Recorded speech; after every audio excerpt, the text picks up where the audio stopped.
Welcome back. Jimmy at the Crossroads in partnership with our friends at the Washington Examiner. Great to be with you as we focus in on the coronavirus crisis. And to set the stage here for a moment, I want to play cut 4 of President Donald Trump last night addressing the nation and urging personal responsibility. Smart action today will prevent the spread of the virus tomorrow. Every community faces different risks, and it is critical for you to follow the guidelines of your local officials who are working closely with our federal health experts, and they are the best.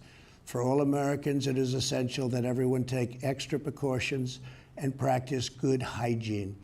Each of us has a role to play in defeating this virus.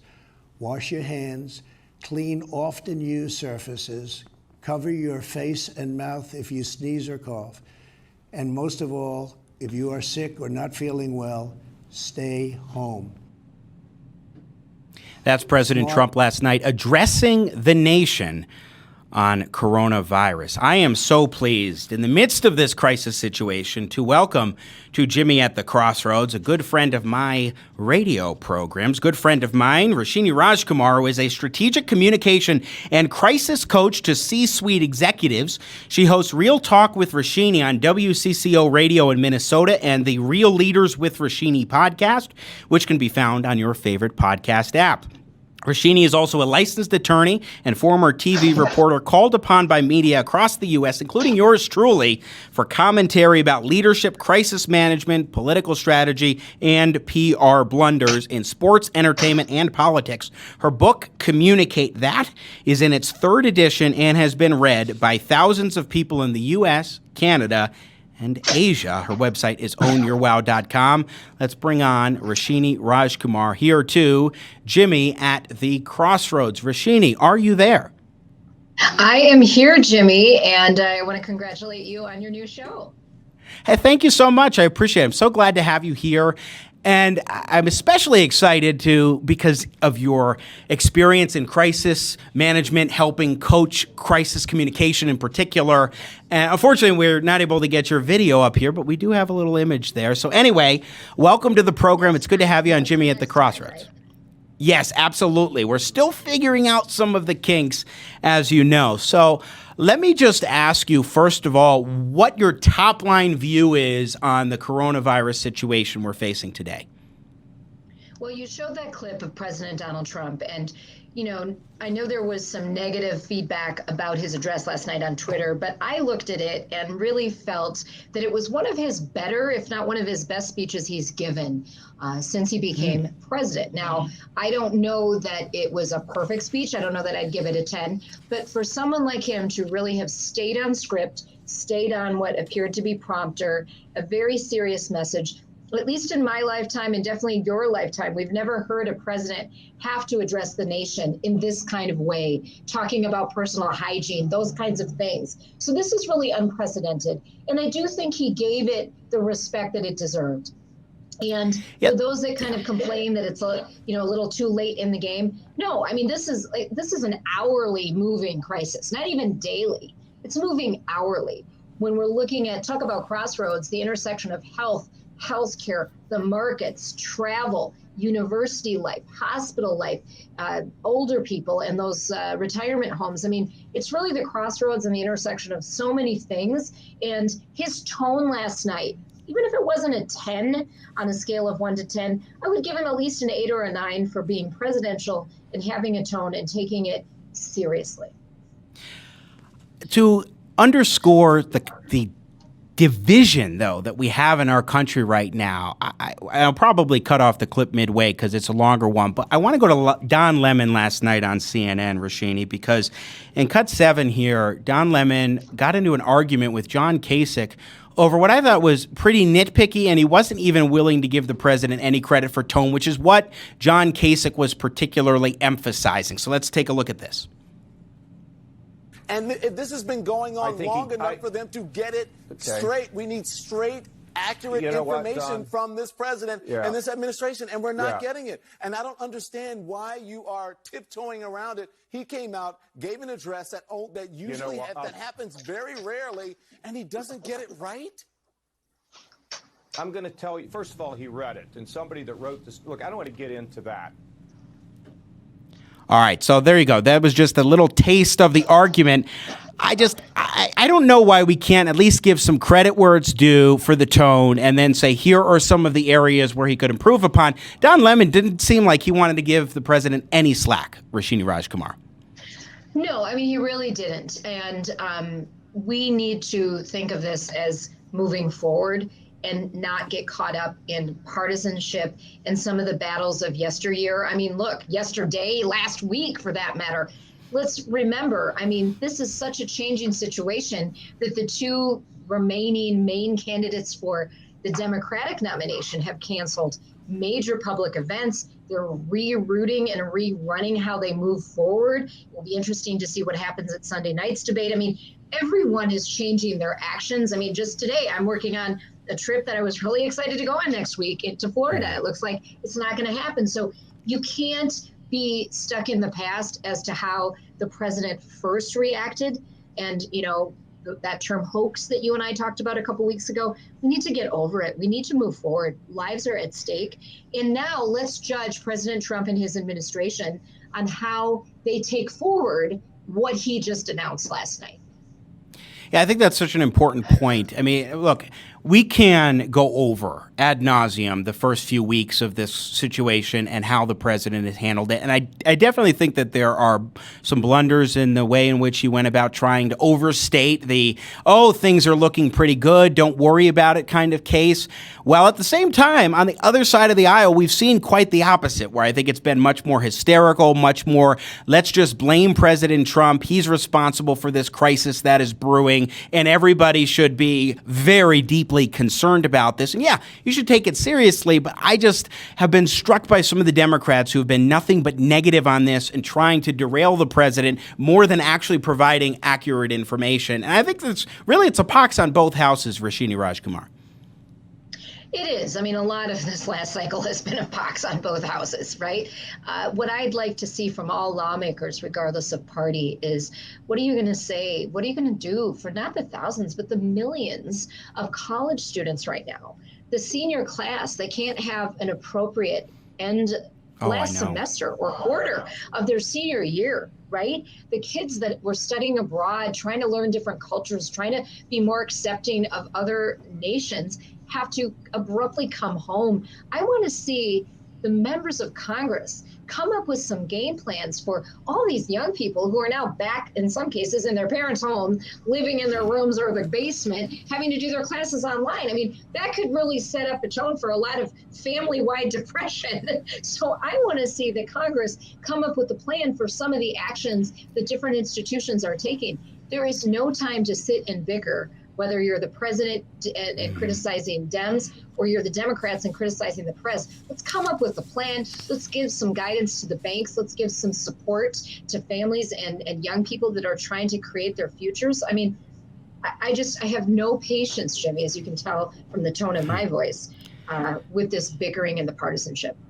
Well, and it's perfectly understandable. And in fact, I think there are a heck of a lot of Americans who are feeling exactly that way. Again, we're talking with Roshini Rajkumar, strategic communication and crisis coach here on Jimmy at the Crossroads. And one thing that's so striking to me politically about what we're seeing is that President Trump actually laid out some ideas. Now, he didn't delve into much depth because it's, an 11-minute speech, and the public didn't need to hear all the little nuances of his views on what should be done in terms of particular policies, but he laid out specific policies, and we're not hearing right now from the Democrats as much discussion of, and the media, about what should actually be done here. What do you make of that side of things in terms of what, going to your point about addressing the specifics of what to do about this? Yeah, what I want to hear from the Democrats and the Republicans are, taking Donald Trump's short speech last night and point by point. Okay, so there's no travel with Europe, and the UK gets to still have travel, so that's an interesting side note. what are we going to do with travel? What kind of discussions are happening with the airlines and the thousands and thousands of workers who are dependent on those flights, right? Not just the people flying, but the people who support the airports and the airlines. Those are the kinds of conversations I want to hear about as an American, as a voter. What are you doing? What are you going to do so that, I'm a small business owner just like you. I don't want clients falling by the wayside because they're scared, because they can't get people to events. I need to hear as a small business owner, what are you doing for me, Congress? What are you doing for me, Mr. President? Those are the kinds of conversations I want to see as the headlines and the results. That's what we all as Americans should really be, hey, tweet your member of Congress, tweet the president, say this is what you need to hear next, not the big three. I do want to try to talk about how we should approach this from a seriousness standpoint. I want to go to Dr. Anthony Fauci yesterday testifying before Congress, and he has been the head of the National Institute of Allergy and Infectious Diseases at the National Institutes of Health for the United States of America, and he's been helping to run point on this crisis from the public health standpoint. Here's a piece of his testimony yesterday. Is the worst yet to come, Dr. Fauci? Yes, it is. Can you elaborate? Well, whenever you have an outbreak that you can start seeing community spread, which means by definition that you don't know what the index case is, and the way you can approach it is by contact tracing. When you have enough of that, then it becomes a situation where you're not going to be able to effectively and efficiently contain it. Whenever you look at the history of outbreaks, what you see now in an uncontained way, and although we are containing it in some respects, we keep getting people coming in from the country that are travel related. We've seen that in many of the states that are now involved. And then when you get community spread, it makes the challenge much greater. So I can say we will see more cases and things will get worse than they are right now. How much worse we'll get will depend on our ability to do two things: to contain the influx of people who are infected coming from the outside, and the ability to contain and mitigate within our own country. Bottom line, it's going to get worse. Bottom line, it's going to get worse. Roshini Rajkumar, how do we strike the balance between some of the hysteria we're seeing, toilet paper out at stores, the stock market now in a bear market as a result of fears over coronavirus and its potential economic impact, and how politicians are handling things and so forth? Take it seriously, but not go overboard and allow panic to ensue. Yeah, I mean, that is a difficult challenge for a lot of people. First and foremost, you have to take responsibility for yourself and your family and make an intentional choice to actually not panic. So the more you can do what you need to do from a self-care, family care standpoint as your starting point, and maybe just to ease some tension in your own mind and your own household, maybe you do need to write out best and worst case scenarios. What do we need to do for our family this week, this month, the next 6 months, and put it in writing. Sometimes that can alleviate some stress for people.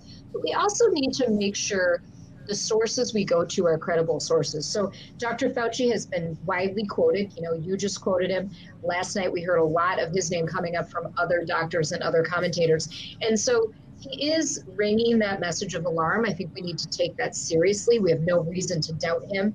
But as you are taking in the content, and believe me, I do it too. One of the first things I did this morning was look at my Twitter feed, and so many posts are about coronavirus. You kind of have to give yourself some sort of restriction on how much you're going to consume social media on this topic.